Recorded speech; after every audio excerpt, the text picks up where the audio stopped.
Deep within the archives of Roscosmos, successor to the Soviet space program, lies a single folder. Access is granted to a chosen few. It holds no rocket schematics, no orbital calculations. It contains only a transcript. It is the record of an unofficial conversation which took place just weeks before the 27th of March, 1968. On that day, a MiG-15 fighter jet with 2 pilots aboard spiraled from the sky, impacting the Earth near the village of Novosyolovo. Both men were killed instantly. One was Vladimir Seryogin, a veteran flight instructor. The other was Yuri Alexeyevich Gagarin, hero of the Soviet Union, the first human being in space. The voice on the tape, captured on a portable recorder by his friend, a KGB colonel, is Gagarin's. It is weary, tinged with melancholy, but unmistakably clear. He speaks not of glory, not of his historic flight. He speaks of a lie. They lied to everyone, the voice says. They lied from the very beginning. The world had witnessed the launch of Vostok 1 as a singular triumph. But according to the man at its center, it was a deception. The mission was not to circle the globe. The mission was to look down. What could the first cosmonaut have seen? What could have compelled this national icon, the most guarded man in the USSR, to utter such words? What secret was hidden behind his legendary smile? The official account is a saga of courage and engineering prowess. 108 minutes that redefined our world. But what if it is an incomplete history? What if the saga is missing its final, darkest chapter? His confession, silenced by his own death, points to a mystery far more profound than a rivalry between 2 superpowers. A secret that may yet lie buried beneath the perpetual ice of our own planet. To comprehend the secrecy cloaking Gagarin's flight, one must return to the crucible in which it was forged. This was more than a race to the stars. It was war. A third world war, waged not on battlefields, but in design bureaus, on launch pads, and in the minds of billions. The stakes were absolute, not merely prestige, but proof of ideological supremacy. Capitalism versus communism. And in this war, there were no rules. On the 4th of October 1957, the Soviet Union delivered the first blow. It was the size of a basketball, weighed 83 kilograms, and it did only one thing. It broadcast a sound, a simple electronic pulse that echoed across the planet, a signal that a new age of conflict had begun. A simple, monotonous signal transmitted by the first artificial satellite, Sputnik 1, was heard around the world. For the United. It was more than a technological defeat. It was an existential shock. A nation that saw itself as the undisputed leader of the world was suddenly, shockingly, in second place. Soviet propaganda trumpeted the triumph. Newspapers wrote of a red moon hanging over America. Panic began to set in. Americans scanned the night sky, searching for the tiny point of light passing over their homes, and felt a profound sense of vulnerability. If the Soviets could place a satellite in orbit, they could place a nuclear warhead there too. Space was no longer the dream of scientists. It had become the primary battlefield of the Cold War. America's response was hasty and humiliating. On December 6, 1957, before the eyes of the nation, broadcast live, the Vanguard TV-3 rocket carrying the first American satellite rose just 1 meter, listed to one side, and then erupted in a ball of fire. The press jeered, calling it Kaputnik and Flopnik. The humiliation was absolute. Chaos reigned in the White House. President Eisenhower was furious. The directive was clear. Most people stop watching right here. But if you continue, you'll discover something almost no one knows. Catch up at any cost. From this crucible of failure, NASA was born. And with it, a frantic race for the next, far greater prize, a human in space. For both superpowers, this was more than a scientific challenge. It was an ideological imperative. The first to send a citizen into orbit would prove the supremacy of their system, their vision for the future of humanity. But behind this public race, another more clandestine contest was unfolding, centered on two men. In America, he was Wernher von Braun, a former Nazi scientist, creator of the V-2 rocket, spirited to the United States after the war. He was a public figure, a star. His face graced the cover of Time magazine. Every American knew his name. In the Soviet Union, the man who single-handedly shouldered the entire space program was a state secret. His name was never mentioned in the papers. His face was never shown on television. In official documents, he was known only as the chief designer. His name was Sergei Pavlovich Korolev, and his story is the key to understanding how the Soviet Union, a nation ravaged by war, managed to outpace the wealthiest, most technologically advanced power on Earth. Korolev was not merely an engineer, he was a visionary. As a young aircraft designer in the 1930s, he dreamed of flight to other planets. He was a founder of the Group for the Study of Reactive Motion, a circle of enthusiasts building the first Soviet rockets in their spare time. But in 1938, his dream was shattered. During Stalin's Great Terror, he was arrested on fabricated charges of sabotage. During interrogations by the NKVD, both of his jaws were broken. He was sentenced to 10 years in the camps. The destination? A gold mine in Kolyma. It was not a prison sentence. It was a death sentence, to be carried out by the brutal indifference of the Siberian permafrost. He survived only by a miracle. That miracle had a name, Andrei Tupolev. Another famed aircraft designer, himself a prisoner, working within the strange twilight world of a sharashka, a prison design bureau. Tupolev recognized the genius being wasted in the ice and demanded his transfer.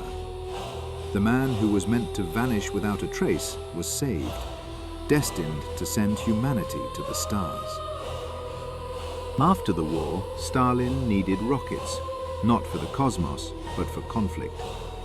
He sought a Soviet atomic bomb, and more importantly, a reliable means to deliver it. The prisoner, Sergei Korolev, was rehabilitated and named chief designer of ballistic missiles. Using captured German schematics of the V-2 rocket as a foundation, he would build the Soviet nuclear shield. His creation, the R-7, the Semyorka, was a monster. A two-stage intercontinental ballistic missile capable of delivering a 5-ton hydrogen bomb to any city in the United States. But Korolev was a dreamer. In the Semyorka, he saw more than a weapon of unimaginable destruction.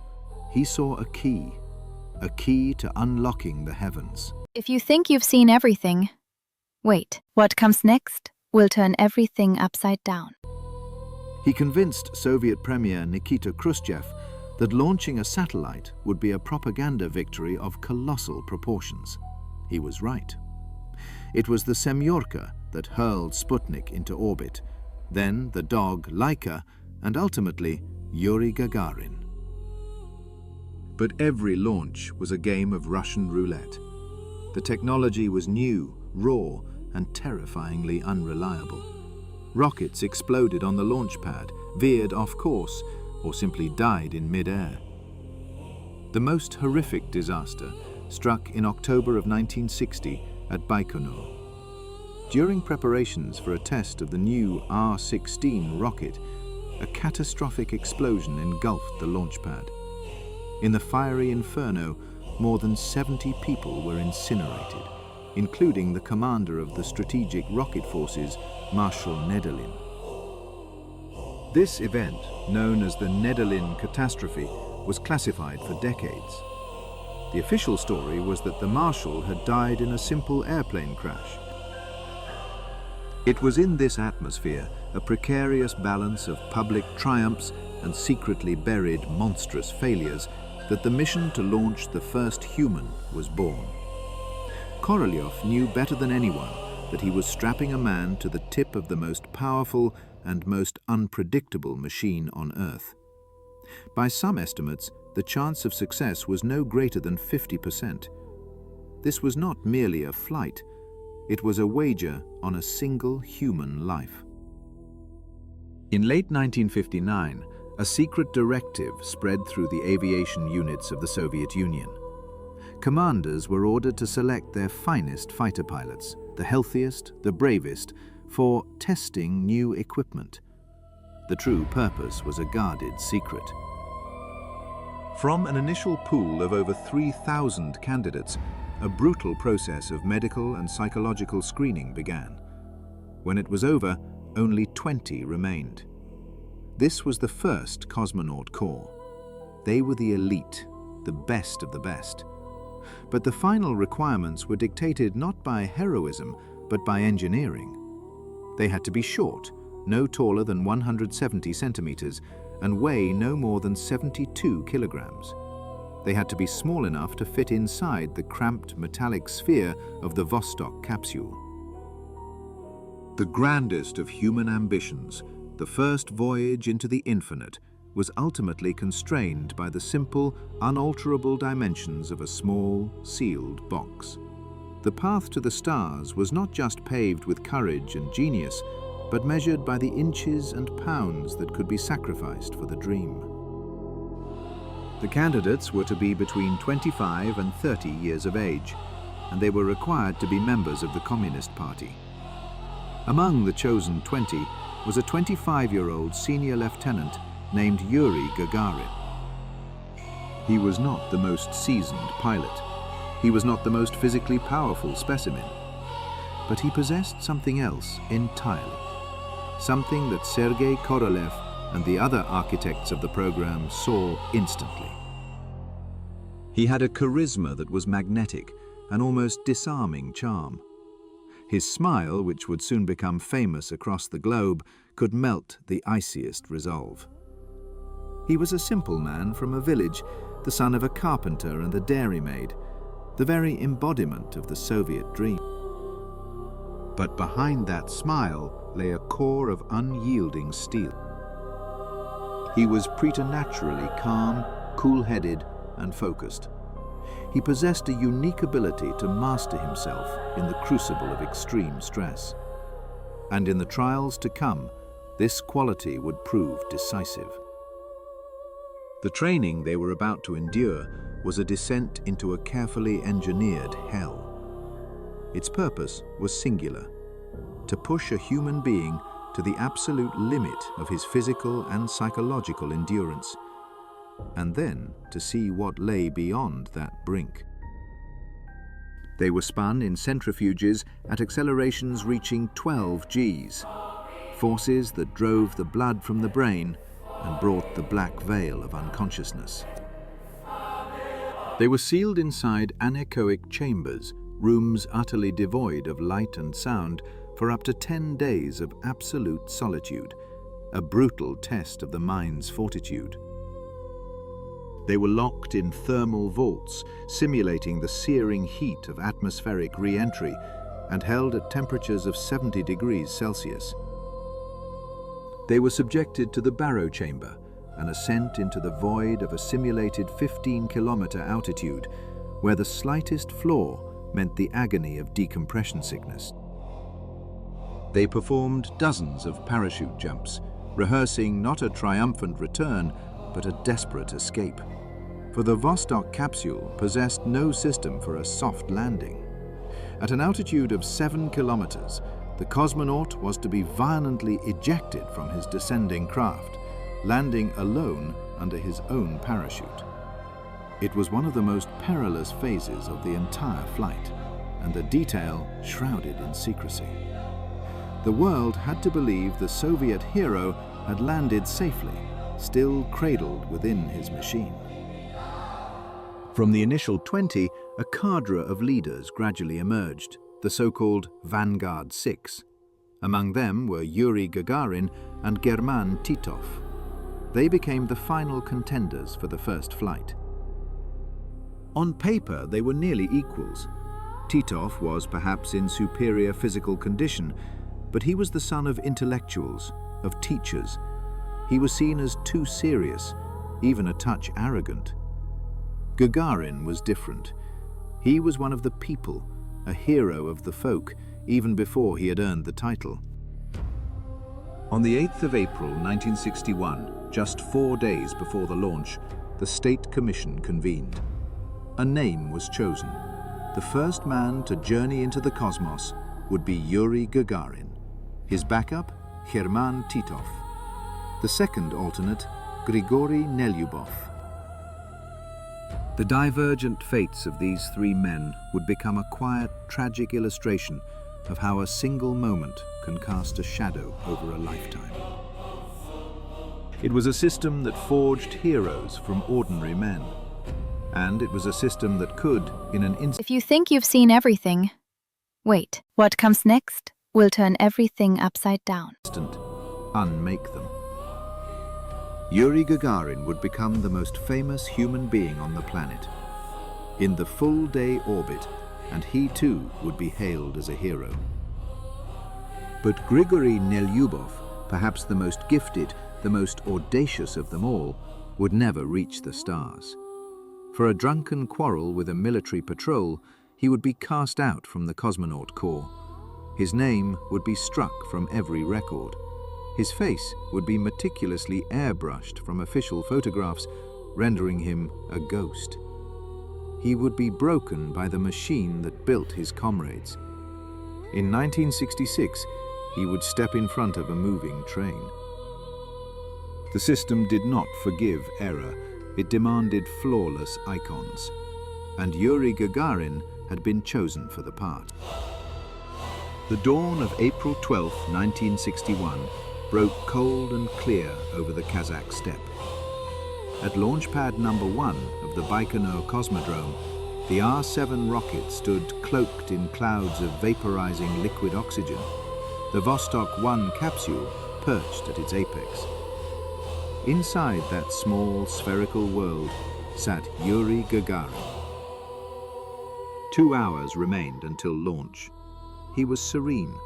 He joked over the radio with Sergei Korolev, the program's enigmatic chief designer. "How do you read, Chief?" "I read you perfectly, Kedra. All is in order." Keda, or Cedar, was Gagarin's call sign. Legend holds that just before boarding the bus to the launch pad, Gagarin asked the driver to stop. If you think you've seen everything, wait. What comes next will turn everything upside down. He stepped out and relieved himself on the vehicle's rear wheel, birthing a tradition followed to this day by every soul that launches from this hallowed ground. But another, more urgent problem was unfolding. Less than an hour before ignition, a sensor on the hatch failed to give a positive reading. There was no 100% certainty of a perfect seal. There was no time for complex diagnostics. Oleg Ivanovsky, Vostok's lead designer, along with 2 technicians, scrambled to the capsule. In a frantic race against the clock, they removed 30 bolts, inspected and adjusted the faulty contact, and sealed the hatch once more. The risk was astronomical. One stripped bolt, one careless mistake, and the mission would end in catastrophe before it even began.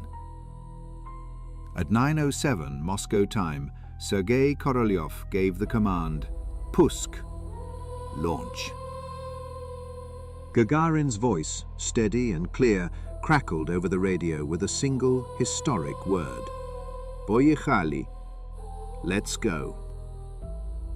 The engines of the R-7 roared to life.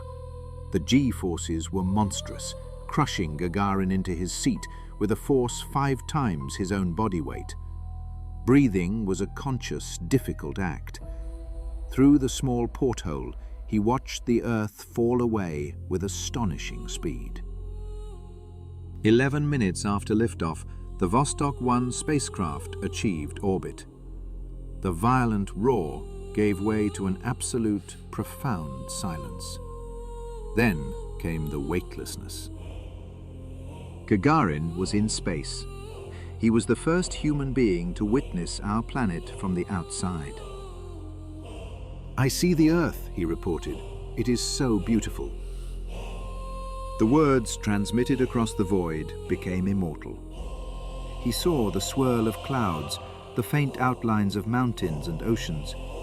He saw the horizon, a delicate curved line of impossible blue separating his fragile world from the black velvet of the cosmos. He soared over the vast Pacific, crossed the sleeping continent of America, and swept above the Atlantic. The flight was almost entirely automated. The engineers, uncertain of how the human mind would react to the alien environment of zero gravity, had locked the manual controls. They harbored a genuine fear that a cosmonaut might lose his sanity, his very capacity for reason. He was a passenger on a ballistic trajectory, a lone observer locked inside a machine of immense power and terrifying fragility. He was the system's perfect hero, sent into the great unknown not just as a pilot, but as an experiment, a single fleeting consciousness adrift in the infinite, bearing the weight of a world's gaze and forever changing its perspective of home. The code lay inside a sealed envelope, a last resort to be opened only in the most extreme emergency. It was the key to manual control, the final switch that would place the machine in the hands of the man. But Yuri Gagarin and the other 5 cosmonauts chosen for the mission already knew the sequence by heart. A sympathetic engineer, defying protocol, had secretly shared it with them. They had no intention of being passive passengers on the voyage of a lifetime. While a world held its breath, listening to the disembodied voice of the TASS news agency announce humanity's first journey into the cosmos, a silent, critical error had occurred. The Vostok capsule had been pushed into a higher, unplanned orbit. The mathematics of the situation was stark and unforgiving. If the retro-rocket system failed to fire, Gagarin would not be able to deorbit. He would be trapped. The ship carried enough food, water, and air for 10 days, but in this higher trajectory, it would take nearly 30 for the orbit to decay naturally. He would face a slow, lonely end at the very dawn of the space age. Then the braking engine fired. A moment of relief, shattered instantly by a new and more visceral terror. The engine had done its job, but the descent module, the sphere containing Gagarin, refused to separate from the service module. They remained tethered by a thick bundle of electrical cables. The entire assembly began to tumble violently and without pattern at a rate of 1 full revolution every second. Through his small porthole, Gagarin's universe became a dizzying, terrifying strobe of the sun, the blue earth, and the absolute black of the void. The G-forces mounted, pushing him to the very edge of consciousness. "The craft is spinning," he reported to the ground, his voice a testament to impossible calm, "waiting for separation." This continued for 10 minutes. 10 minutes of pure, unadulterated horror. A man strapped inside a failing machine, cartwheeling through space. Finally, the searing heat of re-entry became his salvation. As the craft plunged into the dense upper layers of the atmosphere, the connecting cables, unable to withstand the inferno, burned through. the descent module was free. Gagarin, now encased in a ball of fire, could see nothing but a raging plasma storm outside his window, a tempest reaching thousands of degrees. He heard the ship groan and crackle, could feel the ablative coating, the very skin of his vessel, burning away to protect him. The heat shield held. At an altitude of 7 kilometers, just as planned, the ejection sequence triggered. The hatch blew away, and his seat, with him in it, was blasted out into the open sky. He descended by parachute, drifting far from his intended target toward a freshly ploughed field near the village of Smilovka. The first human beings to greet the man from space were a local farmer, Anna Takhtarova, and her 6-year-old granddaughter Rita. They were digging for potatoes. Seeing a figure in a brilliant orange suit and an enormous white helmet, they froze in fear. "Did you come from the sky?" the woman asked, her voice trembling. Gagarin, smiling, replied, "Yes, from the very sky. But do not be afraid. I am one of us. I am Soviet." Within hours, the world knew. The flight was a triumph. His return was less a homecoming and more a transfiguration. He was instantly the most famous and beloved human being on the planet. In Moscow, millions lined the streets to greet him.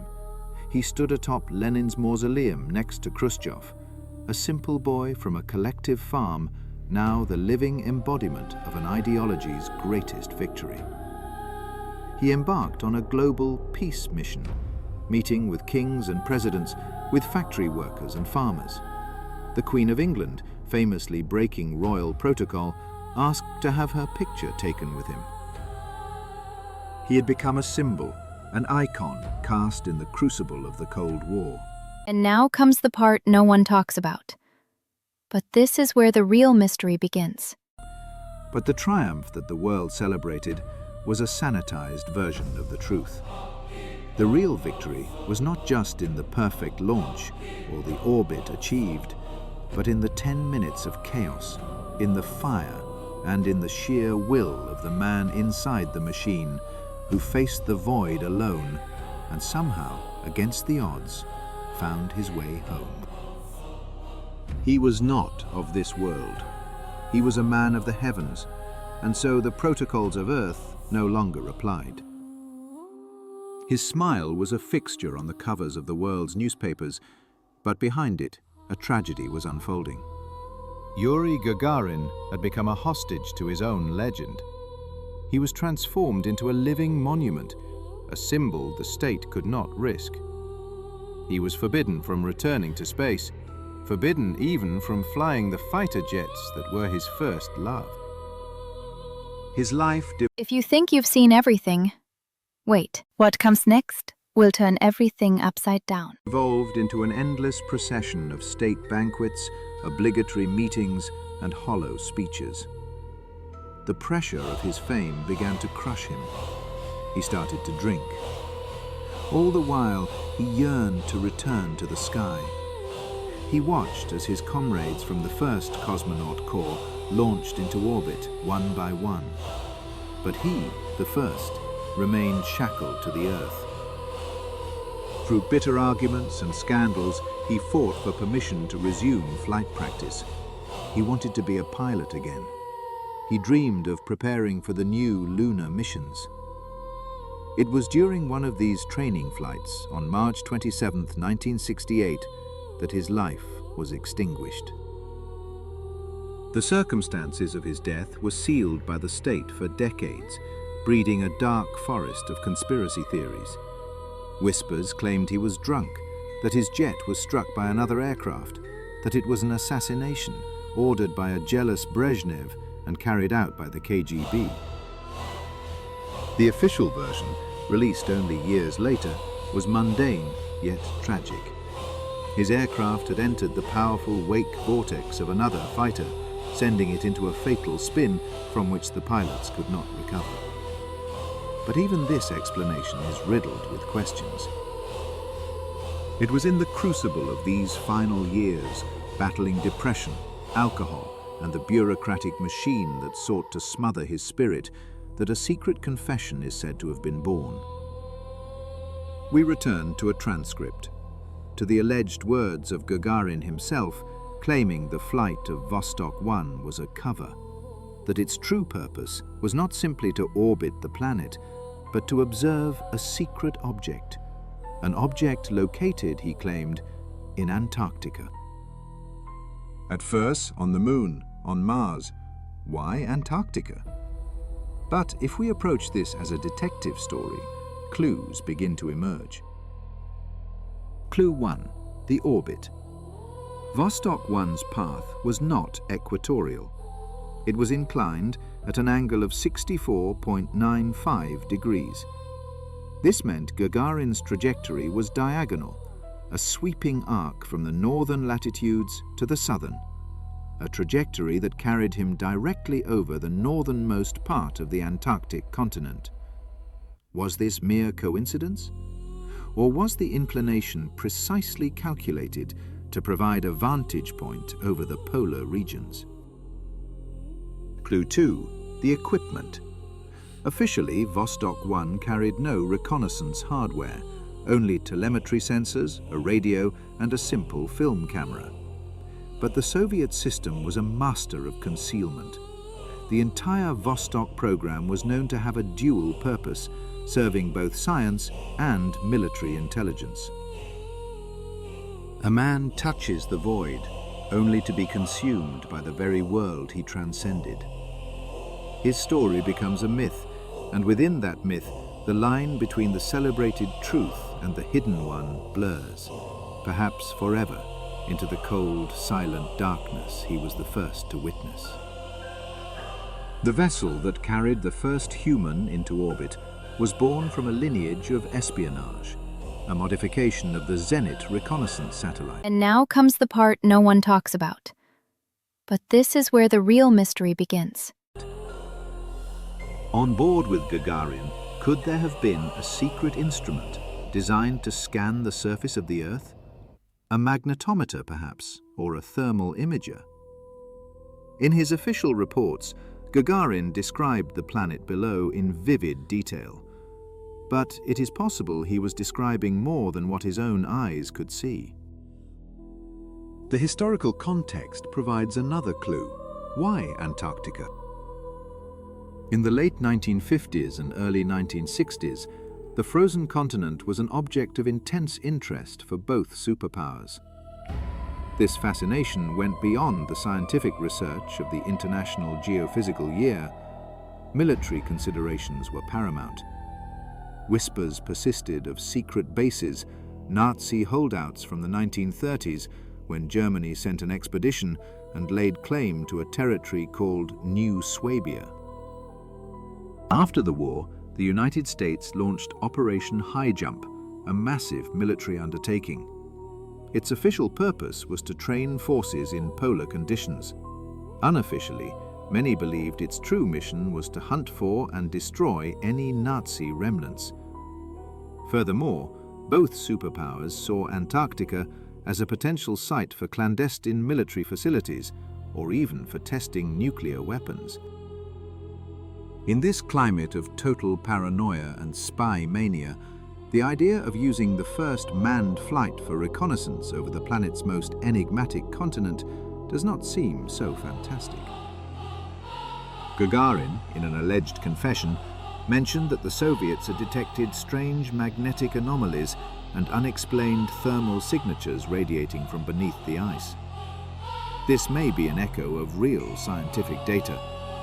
It is in Antarctica, under a 4-kilometer thick shield of ice, that the gigantic subglacial Lake Vostok is found. And in this very region, powerful magnetic anomalies are a documented phenomenon. What if Soviet intelligence had received information that something vital was hidden beneath the Antarctic ice? Something that required verification from orbit? An anomaly, either natural or artificial, that the first generation of spy satellites could not discern, but which a human observer or more complex equipment aboard a manned spacecraft could. If we entertain this version of events as truth, the entire story changes. The first human flight into space is transformed from a triumphant act of exploration into a covert intelligence operation. It means Yuri Gagarin was not merely an explorer, but a reconnaissance agent. This would explain the incredible veil of secrecy that shrouded even the smallest details of his flight. They were not just hiding technical failures, they were hiding the true objective. It also casts a new and deeply sinister light upon his death. If Gagarin was indeed the keeper of a state secret of this magnitude, and if, in a state of depression and disillusionment, he began to let it slip, it suggests that a hero's fall from the sky may not have been an accident at all, but the final, silent act of keeping a secret buried. Could the system have decided he had become too dangerous? What is more of a liability to the state? A hero who begins to speak the truth, or a hero whose silence is eternal? In death, a legend can be perfected. We will never know for certain. A transcript, often cited by proponents of this theory, has never been published. Its very existence has become another layer of the myth. And yet, this theory, however wild it may seem, fits perfectly into the cold calculus of the Cold War. It is the logic of a world where the cosmos was but a new frontier for terrestrial conflict, and heroes were merely pawns in the great game of intelligence. The story of Yuri Gagarin is not just the story of a single flight. It is the story of how myths are forged and how they perish. The official myth is a pristine and inspiring tale. A simple man who, through sheer force of will and the genius of Soviet science, reached for the stars. But beneath this surface, as under the immense pressure of Antarctic ice, another narrative is hidden. A story of secrets, of deception, of fear. The story of a man whom fame lifted to the pinnacle of the world, only to be crushed by its impossible weight. Who was the real Yuri Gagarin? A flawless hero, or a broken man who knew too much? Was his flight an act of pure exploration, or an intelligence mission veiled in the glory of discovery? And was his death a tragic accident, or the final inevitable act in a drama that began the moment his rocket tore away from the Earth? This history leaves behind a deeply unsettling question. If we were misled about the very first, most celebrated flight into space, what other secrets remain hidden behind the grand facade of our great historical events? It forces us to wonder how many of our most cherished truths are merely the visible surface of a much deeper and darker reality.